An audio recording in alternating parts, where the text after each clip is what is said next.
Bismillahirrahmanirrahim. Alhamdulillahilladzi 'allamani bi ulumil ulama'il muwahhidin wal muhaqqiqin wa arsyadani ila thariqil mustaqim. Wassalatu wassalamu ala sayyidil wujud wal arwah nabiyyina Muhammadin sallallahu alaihi wasallam alladzi jaa'a bisyari'ah wa thariqah wal haqiqah wal ma'rifah wa ala alihi wa sahbihi ajma'in, amma ba'du. Subhanaka la ilma lana illa ma 'allamtana innaka antal alimul hakim. La haula wa la quwwata illa billahil aliyyil azim.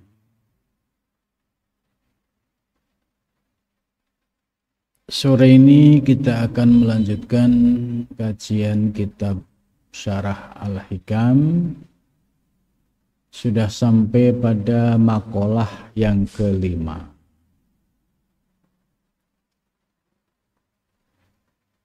Kalam hikmah yang disampaikan oleh Syekh Ibnu Athaillah memiliki makna yang luas ya. Artinya substansinya itu bisa diakses oleh para santri dan juga para salik, yaitu orang-orang yang menuju Allah Subhanahu wa Ta'ala. Jadi isinya sangat relevan.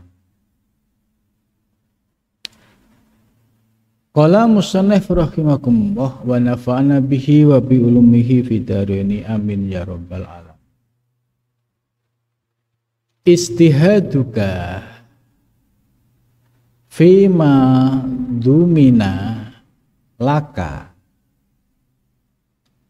wa taksiruka fima tuliba minka dalilun ala intimasil basyirati minka ya. Ini cukup bagus sekali makalah ini sebagai panduan dalam menghadapi kehidupan. Ijtihaduka, kesungguhanmu. Jadi upaya yang kerja keras, yang maksimal. Fima, pada sesuatu, dumina yang telah dijamin laka bagimu. Sini dulu saya mau jelaskan maksudnya. Ketika ada orang yang memiliki ambisi yang kuat, ya, kemudian mereka ya bekerja siang dan malam untuk mewujudkan apa yang dia impikan. Jadi dia berjuang keras, ya, siang dibuat malam, malam dibuat siang. Ya, ini ibaratnya begitu luar biasa kerja kerasnya.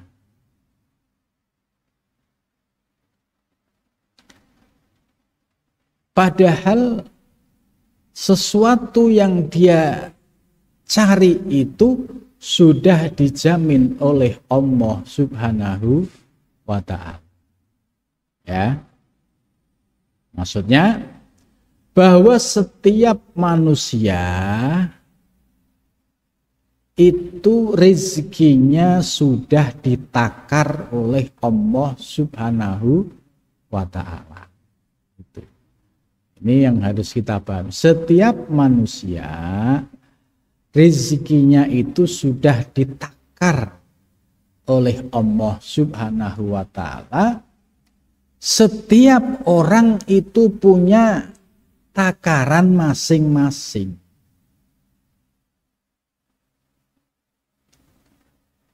Nah, ini makalah ini memberikan kritik terhadap orang yang sudah rezekinya itu dijamin oleh Allah, tapi dia bekerja siang malam ditambah lupa ibadah, ya, tujuannya supaya bisa menumpuk harta benda. Nah, terus apa yang terjadi? Yang akan terjadi pada setiap orang itu enggak lepas dari apa yang telah ditetapkan oleh Allah Subhanahu wa ta'ala.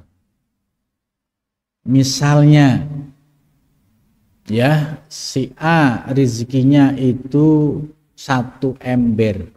Ya, ini perumpamaan saja. Si B rezekinya 1 ember setengah. Si C rezekinya 3 ember. Ya, ini misalnya ketetapan Allah seperti itu. Lah, si A ini sudah ketetapan Allah itu 1 ember. Tapi dia pengen memperoleh 10 ember. Dengan cara kerja keras, ya, kaki dibuat kepala, kepala dibuat kaki. Ini maksudnya orang Jawa itu membuat perumpamaan begitu ambisinya. Sampai lupa ibadah, ya.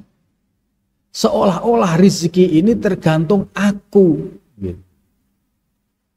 Melupakan yang memberi rezeki. Maka ikhtiar yang maksimal yang dilakukan oleh si A tadi, kira-kira yang menginginkan 10 ember, tapi Allah menetapkan 1 ember, kira-kira yang akan terjadi dalam hidupnya itu 10 ember atau 1 ember? 10 atau 1? 1, karena ketetapan Allah itu sudah azali. Lah, dampaknya apa? Dia ngejar pengen dapat 10, tapi dapatnya 1.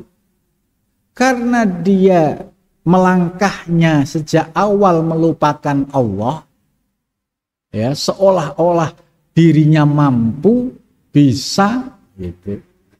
Mau sukses atau tidak itu tergantung saya, tapi endingnya tetap 1 ember, maka yang akan terjadi adalah kekecewaan, sedih, merana, ya, itu bahkan bisa putus asa. Nah, ini kenapa bisa demikian? Karena dia lupa kalau alam semesta ini ada yang mengatur. Rezeki pada tiap hamba juga ada yang mengatur. Setiap hamba punya takaran rezeki masing-masing. Karena itu menurut mu'alif, ya, kalau ada orang kok berambisi, kemudian bekerja melewati batas, ya, sementara rezekinya sudah ditakar oleh Allah, maka itu sebagai pertanda orang yang lupa terhadap Allah Subhanahu wa ta'ala. Ya, ini prinsip bagi orang yang bertauhid. Ya. Namun demikian, ya, seperti kemarin dijelaskan, jangan lantas dia mengikuti paham Jabariyah. Paham Jabariyah itu yang bagaimana? Kan rezeki sudah ditetapkan oleh Allah. Rezeki saya juga sudah ditakar oleh Allah. Kalau Allah menghendaki saya kaya, ya pasti kaya. Akhirnya malas kerja, ya, malas sekolah, malas melakukan aktivitas-aktivitas yang bermanfaat buat kehidupannya. Nah, ketika ada orang yang pola pikirnya sudah seperti itu, ini harus dikasih penyadaran bahwa ini dia terjebak pada paham Jabariyah. Ya, paham Jabariyah itu dia yakin Allah sudah menetapkan semua rezeki, tapi tidak mau usaha dan ikhtiar. Ya, kalau takdir saya kaya ya kaya. Kalau takdir saya punya rumah ya punya rumah. Sementara dia kerja males, ibadah males, gitu. Efeknya kemana-mana. Nah, tidak punya sportivitas dalam kerja, ya, hanya mengandalkan takdir Allah. Nah, paham Jabariyah ini ya juga tidak dibenarkan ya di dalam ajaran Islam. Jadi ya sesuai yang penjelasan sebelumnya, kalau kita posisinya masih sebagai santri, siswa-siswi sekolah, ya harus proporsional. Waktunya belajar ya belajar dengan serius. Jangan belajarnya asal-asalan. Kalau waktunya ngaji juga ngajinya serius. Itu karena ini bagian dari proses kehidupan. Karena orang yang serius, orang yang sungguh-sungguh pasti nanti ada efek yang berbeda. Itu. Jadi posisi para santri, para salik itu ya ibarat sedang menanam investasi ya untuk masa depan. Itu. Ya, ini sangat penting sekali ya supaya kita ya posisinya itu santai tapi pasti gitu. Tidak terlalu lari kencang, kemudian setelah lari kencang ternyata apa yang diinginkan tidak didapat, akhirnya kecewa, frustasi. Gitu.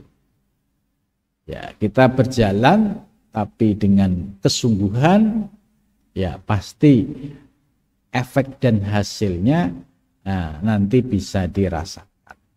Jadi yang dikritik oleh mu'alif yang pertama adalah orang yang berlebih-lebihan ya dalam mengejar sesuatu, ya contohnya rezeki, sementara Allah itu sudah menjamin. Itu. Ya contohnya kalau misalnya saya sebagai guru misalnya pengen memberi hadiah. Hadiah ini sudah ada ketentuan si A, si B, si C. Ya, misalnya nominalnya pun sudah ada. Nah, tiba-tiba ada yang tidak masuk nominasi, pengen sekali dengan segala cara. Ya pasti nggak dapat karena hadiah ini sudah ada by name-nya. Ini untuk si A, untuk si B, si C. Nah, ini ibarat kita jangan sampai seperti orang yang tidak kenal Tuhan, orang yang ateis, orang yang tidak memahami bahwa rizki seorang hamba telah disiapkan oleh Allah dan telah ditakar oleh Allah Subhanahu wa ta'ala. Yang penting kita jalan usaha dan ikhtiar. Kemudian yang kedua yang dikritik oleh mu'alif, wa taqsiruka fima tuliba minka. Wa taqsiruka, dan taksir itu sembrono, ya. Dan sembronomu terhadap sesuatu yang dituntut kepadamu, ya. Maksudnya kita sebagai umat Islam itu kan dikasih taklif syar'i oleh Allah, ya. Bagi yang sudah akil balik untuk melaksanakan rukun Islam, ya, syahadat, kemudian 2 sholat, ya. Sholat 5 waktu ini taklif syar'i. Puasa Ramadan juga taklif syar'i. Kita sebagai hamba sudah dikasih hidup oleh Allah, ya. Setelah dikasih hidup, kita dikasih keimanan oleh Allah sehingga kita bisa beriman kepada Allah, beriman pada rukun iman yang 6. Kita percaya kepada Nabi Muhammad, percaya pada Islam. Nah, setelah kita beriman, percaya, kita dikasih aturan yang namanya taklif syar'i bagi yang sudah akil balik. Maka sholat 5 waktu itu sudah menjadi kewajiban. Puasa Ramadan juga sudah menjadi kewajiban. Nah, sudah tahu bahwa sholat 5 waktu itu kewajiban, puasa itu kewajiban, tapi dia taksir sembrono. Sembrono itu gampangin, ya. Contohnya dalam sehari semalam dikasih taklif syar'i sholat 5 waktu, tapi yang terisi kok maghrib sama isya, subuhnya bablas, ya, karena kebablasan tidur, duhurnya bablas karena masih di sekolah, di lapangan, di tempat kerja, asarnya bablas, sehingga setiap hari yang keisi hanya 2. Lah, kira-kira kalau dihitung hutang, ya, itu berarti dia setiap hari sudah minus. Karena ada kewajiban yang ditinggalkan. Maka ketika dia meninggalkan apa yang menjadi kewajibannya, contohnya sholat 5 waktunya enggak genep, selalu ada yang kosong. Lah,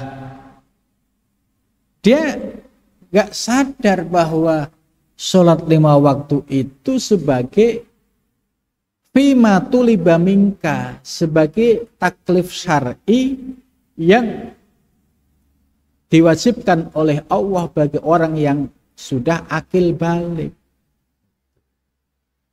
Maka ketika ada orang kok taksir sembrono, ya, sholatnya males-malesan,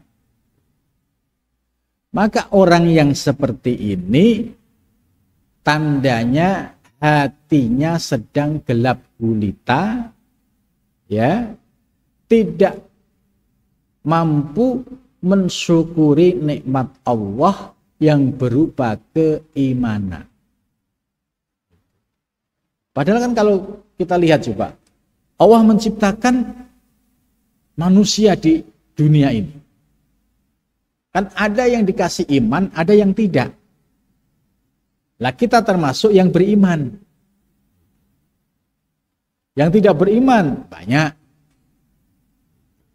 Nah, setelah kita dikasih iman, kemudian kita menjadi muslim.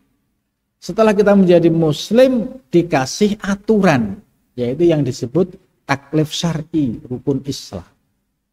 Nah, ketika dikasih aturan taklif syar'i tapi diabaikan, ini berarti orang yang tidak pandai bersyukur.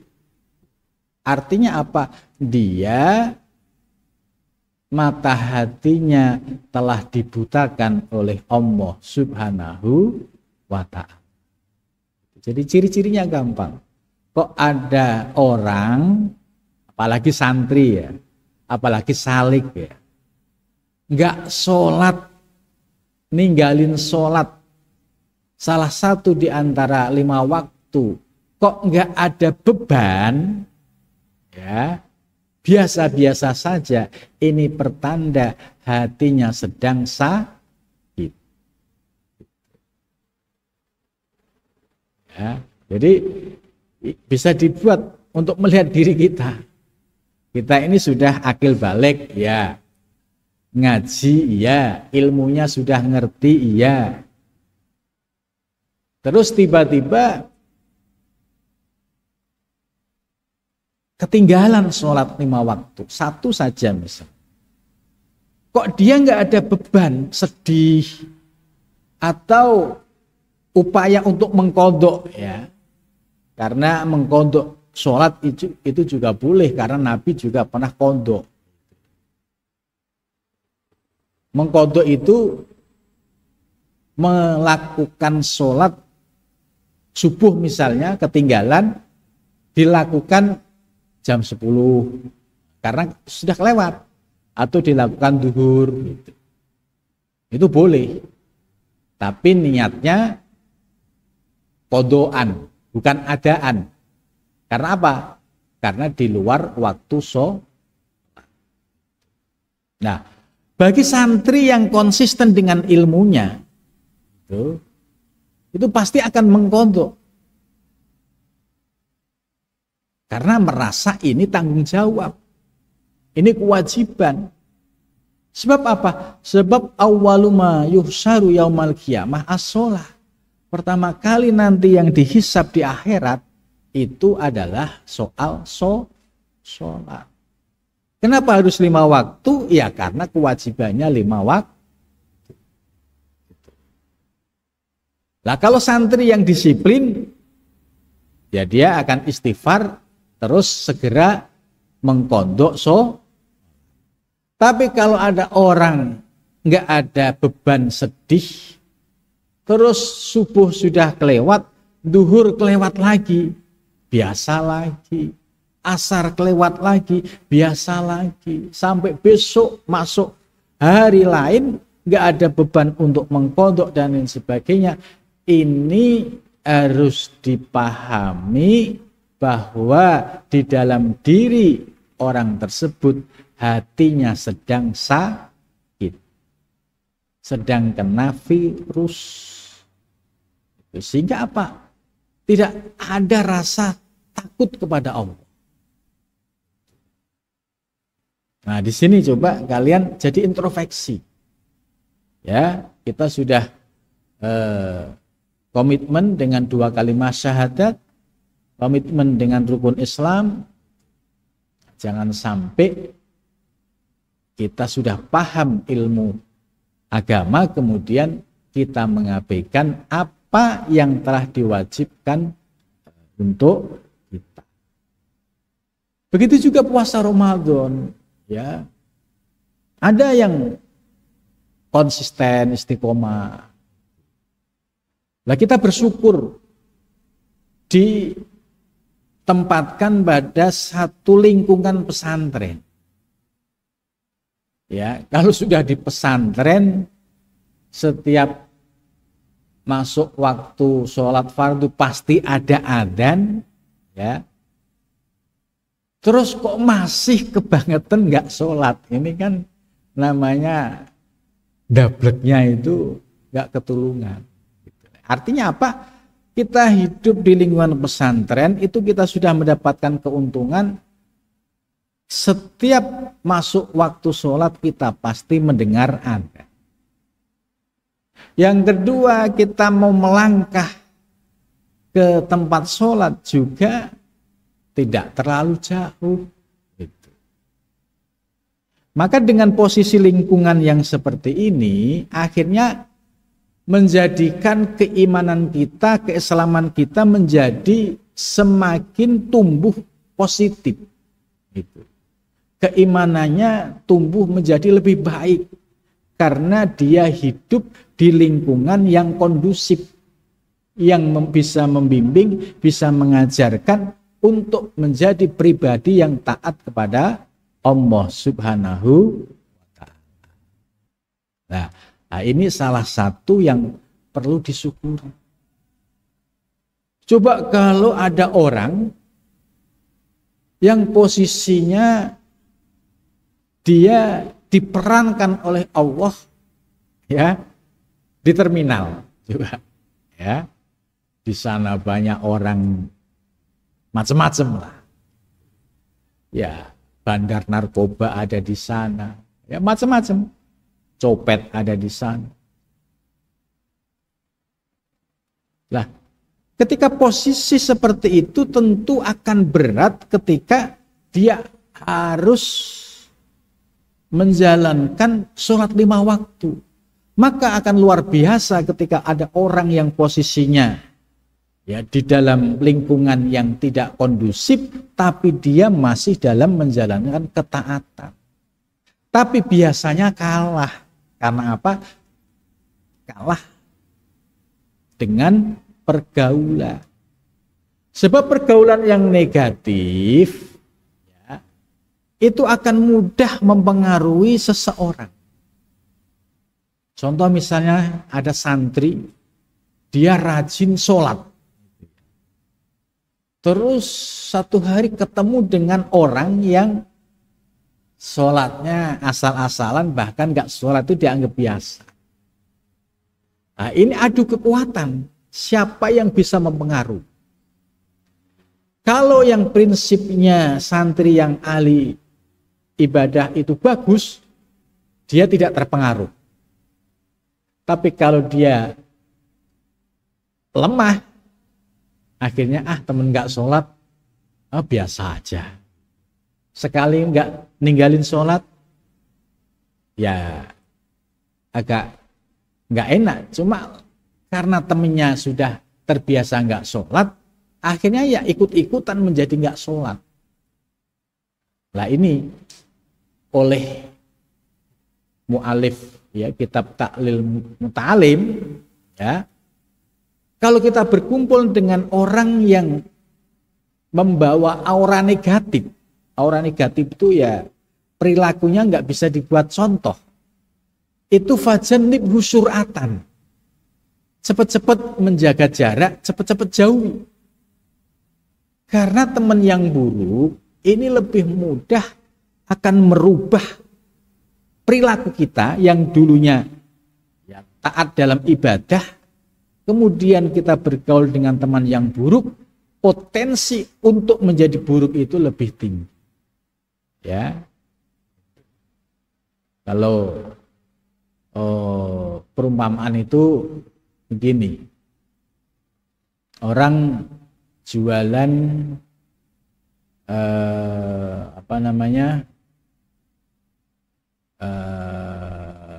minyak wangi ya. Minyak wangi ini ibarat kalau kita punya lingkungan yang baik, teman yang baik,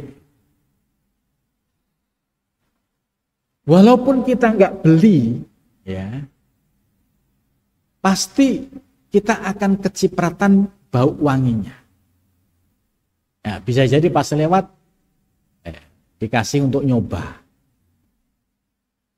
Nah, ini ibaratnya kalau kita hidup dalam lingkungan yang positif, yang kondusif, pasti keimanan kita akan juga tumbuh semakin baik, akan bisa menjadi pribadi yang taat. Maka disinilah pentingnya lingkungan pesantren yang kondusif. Tapi sebaliknya kalau kita ke pasar ya, ketemu dengan orang yang jualan misalnya ayam ya, pasti karena kita berdekatan lama-lama ya akan kecipratan kotoran ayam. Ini sudah hukum alam. Ini hanya perumpamaan, tapi pada faktanya memang membenarkan sampai mu'alif dalam kitab Ta'lim Muta'alim itu juga menjelaskan wa ingkana dasyarrin, kalau ada teman kok buruk perilakunya, buruk perilaku tabiatnya, fajanib usyuratan, maka jauhilah. Nah, bagaimana konteks dalam kehidupan sehari-hari kita? Maka kita bersyukur kalau kita hidup di suasana pesantren. Nah, tantangan terberat itu ketika di luar, ya, teman sekolah, teman main, ini kan macam-macam. Ada yang nggak tersentuh ilmu agama, sehingga nggak ngerti adab, nggak ngerti akhlak, apalagi kesadaran soal sholat itu kewajiban, gitu. Nah, ini kita harus punya kontrol. Jangan sampai kita mengikuti arus mereka. Nah, syukur-syukur kalau kita bisa mengajak mereka. Nah, ini tentu lebih manfaat kalau kita berhasil mengajak mereka. Tapi ini sangat sedikit yang berhasil mempengaruhi. Kebanyakan ya kalah terpengaruh oleh lingkungan yang negatif. Nah, jadi kalau kita sudah sadar sebagai hamba punya taklif syar'i, punya tanggung jawab di hadapan Allah, kok diabaikan, taksir itu mengabaikan, sembrono, ya, itu dalilun ala intimasil basyirah minka, sebagai bukti bahwa orang tersebut itu hatinya sedang ada penyakit, hatinya sedang dalam kondisi ada virus yang membuat buta, yang membuat dia tidak sadar bahwa sholat 5 waktu itu kewajiban, puasa Ramadan itu kewajiban. Atau dia tahu tapi kalah dengan dorongan hawa nafsu, ya akhirnya mengabaikan, gak sholat biasa saja, gak puasa dianggap biasa saja. Nah, ini harus diwaspadai kalau sampai hati kita seperti itu, nah itu sadari bahwa hati kita sedang ada penyakit. Maka ketika ada penyakit masuk ke dalam hati kita, secara otomatis akan menggelapkan hati kita dan juga akan membuat mata hati kita menjadi buta. Ini bahayanya sampai hati kita menjadi buta. Maka di Al-Quran dikritik, ya, fi qulubihim marad, di dalam hati mereka ada penyakit. Fazadahumullahu marado, maka Allah menambah penyakit tersebut. Jadi kalau hatinya sudah ada indikator mulai ada virus, harus dibawa kemana? Ya, dibawa ke dokter. Ya. Kalau sakit jasmani datang ke dokter spesialis, tapi kalau sakit hati, sakit keimanan, datangnya kemana? Datangnya ke para kiai, datangnya ke pesantren, supaya apa? Supaya terbawa arus lingkungan yang positif, sehingga bisa menyadarkan orang untuk bisa kembali menjadi lebih baik. Ya. Jadi makalah di sore ini ya cukup bagus, bisa menjadi pedoman kita bahwa terlalu bernafsu ya mengejar sesuatu yang sudah dipastikan oleh Allah takarannya. Yang kedua adalah orang yang mengabaikan dan sembrono terhadap apa yang diperintahkan oleh Allah kepadanya. Kalau dua hal ini dilakukan oleh seseorang, itu pertanda hatinya ada virus, ada penyakit. Kalau ada penyakit, maka akhirnya hatinya menjadi gelap gulita, menjadi buta, sehingga tidak menyadari bahwa rizki kita sudah dijamin oleh Allah, rizki kita sudah ditakar oleh Allah. Begitu juga kita sebagai hamba yang sudah dikasih keimanan, yang dikasih keislaman, tapi kita melupakan apa yang menjadi kewajiban kita sebagai taklif syar'i, yaitu sholat 5 waktu, puasa Ramadan, dan rukun Islam yang lainnya. Kalau kita sudah mengabaikan itu pertanda hati kita ada virus. Nah, karena itu kita bersyukur kepada Allah, kita hidup dalam lingkungan pesantren, ya pasti kita akan terbawa lingkungan yang positif, yang kondusif. Paling tidak sholat 5 waktunya terjamin, ya. Maka itu yang akan membentuk pribadi sebagai santri yang bertakwa ya kepada Allah Subhanahu wa Ta'ala. Ya. Mudah-mudahan dengan makalah tersebut ya, bisa menjadi pedoman pegangan kalian dalam menghadapi kehidupan yang nyata. Mudah-mudahan bermanfaat. Cukup sampai di sini. Wassalamualaikum warahmatullahi wabarakatuh.